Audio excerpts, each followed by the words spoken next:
Today we're going to talk about how you, yes you, are wrong about Tesla.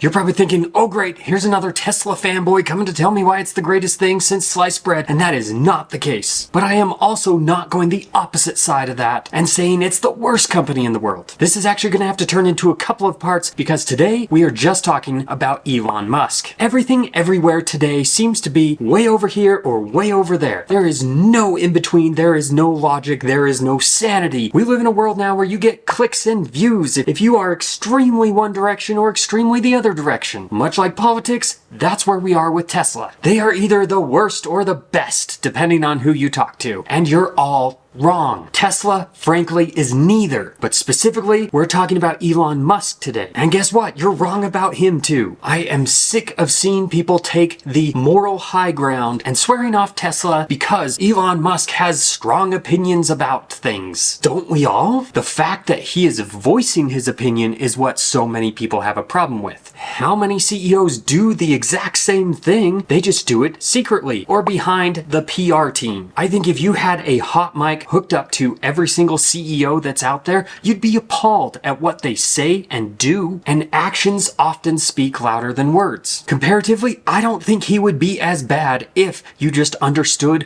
what all these people are doing behind the curtains, behind the scenes. You may not agree with whatever political view he has, and that's fine, but don't think that you are taking the moral high ground by swearing off his companies. Me personally, I've met a lot of the nice guys within the automotive world, and with very few exceptions, it's all an act. Elon Musk just happens to be an open book. He's basically always on a hot mic because he has Twitter. And even before he owned Twitter and was financially incentivized to make Twitter more popular, he was posting his opinions. He was saying things that just popped into his head, and that's gotten him into a lot of trouble. But that is what makes it so refreshing, is that he is willing to say what he thinks and put it out there and suffer the consequences, both positive and negative. But this also allows him to be accessible. How many CEOs can you send out a tweet to and they might respond and even change their product based on your opinion? Very few. Elon Musk is the largest CEO that you have direct access to. Nobody else offers this at this level. Stop putting yourself on a pedestal for shunning Elon Musk and Tesla because of Elon Musk's own opinions. Opinions that, if they weren't politically incorrect, you might even agree with. But the flip side, Elon is not the most amazing person in the world. He should not be put on a pedestal either. He has honestly done a lot of cool things, but he's a human just like you and has the same 24 hours as you. Yes, Tesla, SpaceX, Starlink, Twitter, they'd all be different if Elon Musk was never born. But if you look specifically in the automotive space, there has been a shakeup coming for a long time. Tesla just happened to be the one to do it. Look at some of the companies out there that are trying to shake up the status quo. Canoo,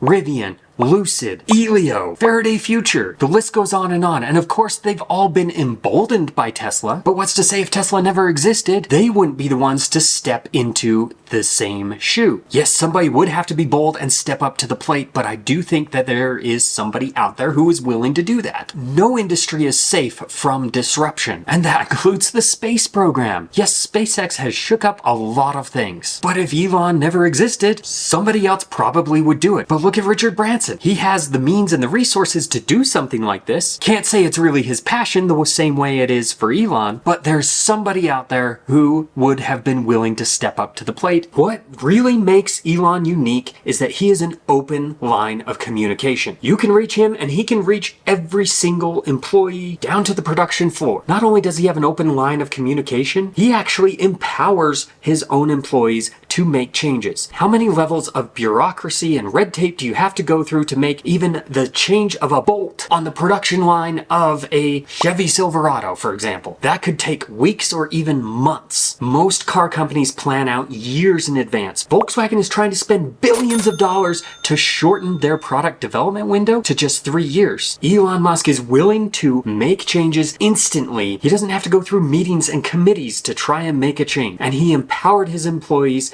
to make those changes if they saw fit. For example, when he was trying to make a less than $35,000 Tesla Model 3, which he did for like a week, he said a penny can make a difference in the production process. And he told all the employees, if you can find any inefficiencies or anything that we can change to save even 1 penny, I want to hear it. Nobody else does that. And the best part about this, he doesn't need to have the legal team look over whatever he says. And when it comes to the Securities and Exchange Commission, that might be a different story. But he just says what he's feeling, what he thinks needs to happen, and then empowers people to make those changes. Sometimes when he says what he's feeling, there are repercussions to that. But he's willing to jump to the next thing and make the next mistake and learn from it and then further improve whatever that process is. It's really that simple. He is not your savior. He is also not the devil. Many people invest in Tesla based on Elon Musk, and that's your prerogative. But I think it's best if you understand